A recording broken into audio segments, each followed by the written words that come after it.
Hello, my name is Emily. Welcome to my channel. If you haven't been here before, a little something about me. I am a very ambitious person, and I have been an ambitious person pretty much my whole life. But throughout my 20s, I am about to turn 30 in a few months, but throughout my 20s, it has been a struggle of setting ambitious goals for myself that I thought were aligned or that I got excited about, starting them, making some progress, gaining some momentum, and then somewhere along the line getting defeated, getting demotivated, and just really deflated when it comes to my sense of being able to accomplish it and burnt out. And the past few months, I have been doing a lot of research around goal setting and productivity, going down YouTube rabbit holes. I'd listened to an audiobook about feel-good productivity that I'll talk about a little bit later. But ultimately, I've come up with 4 truths that are going to keep me going and that have helped me tremendously with my goal setting and goal pursuit process these past few weeks, and that I think will help you tremendously as well. And so we'll get into it. Here are 4 truths that are going to keep you from giving up. The first truth is that the most important job that you have is to focus on your inputs and not the outputs.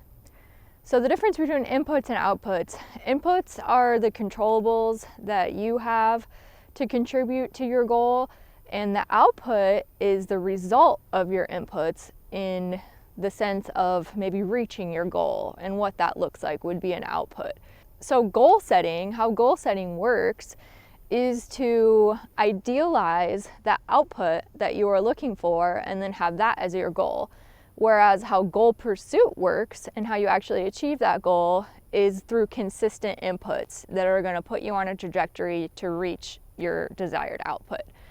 But I've found in my own life that these larger goals, a lot of the times they're working within like the SMART goal framework. So any kind of longer form, ambitious goal that's looking at a time span anywhere from 3 months to a year to multiple years and is looking at one of those larger idealized outputs is going to be really difficult for you in the day-to-day, in the actual working and scheduling your weeks to stay motivated.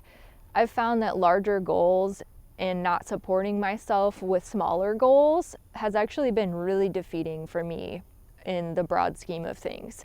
I'm really good at setting ambitious long-term goals that I feel are aligned at the time, but I'm not very good at supporting myself within the weeks and the days and the consistent inputs that follow. So going back to the first truth, paying more attention to your inputs than you do about your outputs, it trickles down into your goal setting framework. And a really helpful concept that I've run into is from the audiobook that I listened to called Feel Good Productivity by Abdaal. And he introduces a new goal setting framework that he calls NICE goals. And NICE goals, in contrast to SMART goals or any kind of longer form, long-term goals, are gonna do that refocusing for you. They're gonna take your desired output, your long-term goal, and they're gonna reframe it in the term of, I suggest, about a week. And so NICE stands for near term, which I think the week framework is a great one. I stands for input based instead of output based. C stands for controllable. Something that you have direct control over is usually your inputs. And E is enjoyable. You have to make sure that you're actually enjoying the process and that you're diligently finding what you need to enjoy working towards your goal, and you're not just slugging away and grinding away. Otherwise, we get so lost in the journey, and it can be very demotivating, like I had mentioned. And so NICE goals can support your longer term goals and keep you from feeling the sense of just outright defeat and lack of traction and progress that can keep you from giving up. And so set your large ambitious goals, but support yourself in focusing on your inputs throughout the entire goal pursuit process with smaller, nice goals. And I actually put together a weekly goal setting worksheet in a PDF form that I have been using to visualize my larger SMART goal, break it down into my weekly NICE goal, and then further break down my NICE goal day by day to make sure I'm actually on track and giving myself what I need to be supported, to be consistently working towards my larger goal. Okay, so that's inputs over outputs and a framework to help you institute that. Let's move on to truth number 2. So truth number 2 is getting comfortable with being uncomfortable and knowing that it's going to get harder before it gets easier. So when you start something new, you experience that initial rush of motivation and excitement and energy that gets you the momentum to get going. And then there's this thing that happens. And in this iconic best-selling book called The Dip by Seth Godin, it is charted out, and I'll insert that chart here. So there's a measurable drop that we can see with time and effort invested, and then the output essentially of results and rewards dips way down for a little bit, and then you have to keep going. Once you keep going, then it gets better and easier. The time and effort that you put in goes back to where you were at the beginning, getting some consistent results and outputs that are going to keep you motivated in themselves. So the key is, truth number 2, getting comfortable with that uncomfortability and making peace with the fact that setting big goals, being an ambitious person, is going to put you in uncomfortable, frustrating situations because you're trying to do things. You're actually trying to do things that most people don't try to do. And that's frustrating. It can be very frustrating. And so Leila Hormozi on YouTube, she has a great channel. She talks a lot about frustration tolerance, and that being kind of the number one factor between people who succeed and people who give up is just the ability and the knowledge that you have to know that frustration is a part of the process and to tolerate it, to be resilient enough to feel it and to keep going to get through the dip. So truth number 3 is tied with truth number 2.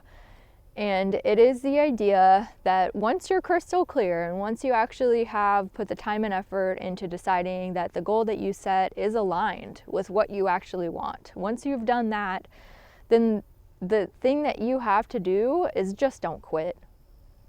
Just don't quit. Get through that dip. But the first part of truth number 3 is that you really need to make sure that you're up against the right dip. And Seth Godin talks about this in the book quite a bit.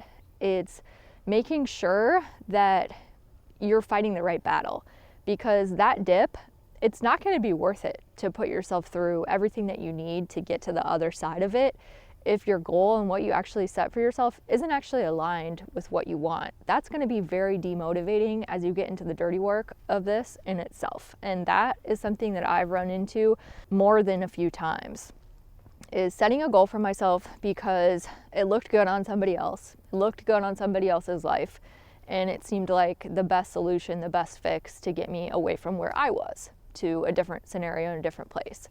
But when you pick a goal like that, that's not necessarily exactly what you want, it's more, it looks good with what somebody else has, then you're not going to be able to get through these hard things and get to the actual results that you're looking for, because you won't have the internal motivation to actually become the person that you need to be to achieve that goal. So truth number 3, to recap, once you've actually decided and you've taken the time, take the time to make sure that this goal, don't have feelings of rush. The feelings of rush and pressure and anxiety are just like a surefire sign that you're making a decision based off of like not feeling good enough. And that's never the place where you want to be when you're trying to set these big goals for your life. So once you've decided that the goal that you've set is actually aligned, truth number 3, just don't quit. Just keep going. The only difference, as Leila Hormozi points out, between people who succeed and people who don't make it to success is just not quitting. And it sounds simple, but it's so real. All right, here we are. Truth number 4 that you need to hear in order to support yourself and to not giving up on your goals is you cannot beat yourself up. Don't beat yourself up.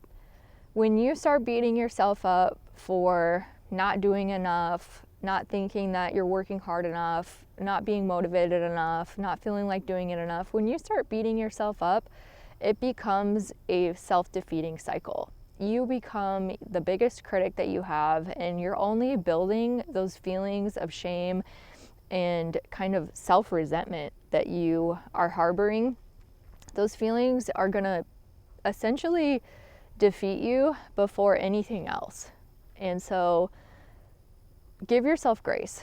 There is a difference between holding yourself accountable and beating yourself up. And I want to go over some examples of self-talk and ways that I've caught myself talking to myself, that radically reevaluating those and shifting those is the difference between my ability to keep believing in myself and keep going and wanting to quit right then and there. So this is really important. So here's an example. Instead of saying to yourself, I am such a failure for not working on my to-do list at all this week, reframe this self-talk as, what can I do to make small progress on my to-do list, even when things come up for me that are less important but still seem pressing, like they did this week? Or even, it's okay that I didn't make progress this week. How can I help myself get back on track and take care of myself for next week? So another example, instead of saying, I am not capable of achieving big goals because all I can do is procrastinate, which makes me weak, reframe that self-talk as, what emotions are causing me to procrastinate and fear working on my goals? How can I lessen the intense emotions I have around working on my goals? Maybe support yourself with resources. Say, I will find an audiobook to listen to on procrastination to help myself identify and heal underlying emotions. Just these simple reframings, the habit of catching yourself in that negative self-talk is going to be the deciding factor on definitely how you feel while you're pursuing your goals. And I would argue whether you're able to keep pursuing your goals and not give up at all. So that's an incredibly important truth for us to end on. Don't beat yourself up. Keep believing in yourself. You have to believe in yourself more than anybody else in this world, because your success and your failure is on your shoulders. The person who's going to benefit from your hard work is the person that you're looking at in the mirror. Speak nicely to yourself with compassion and kindness, and just support yourself in every way that you can. You are your partner on this journey. Get the support you need, reach out, find the resources that you need, take these truths and run with them, set your big goals, support yourself with smaller input-based goals, be kind to yourself, pick the right goals, know that it's gonna get harder before it gets easier. Sign up for that. The hard things are the things that are worth it. I hope these truths can help you build your bridge over those difficulties, over that water that's standing between you and making progress on your goals. The life that is waiting for you on the other side is so worth it, and I hope that you live to see it. So thanks for watching this video. Please subscribe to my channel. I will be back here with more videos on tips and tricks for what keeps me going, what keeps me motivated, and also just living a healthy, balanced life where you're able to feel good and achieve things that you want. So please subscribe, and I will see you here again soon. Bye.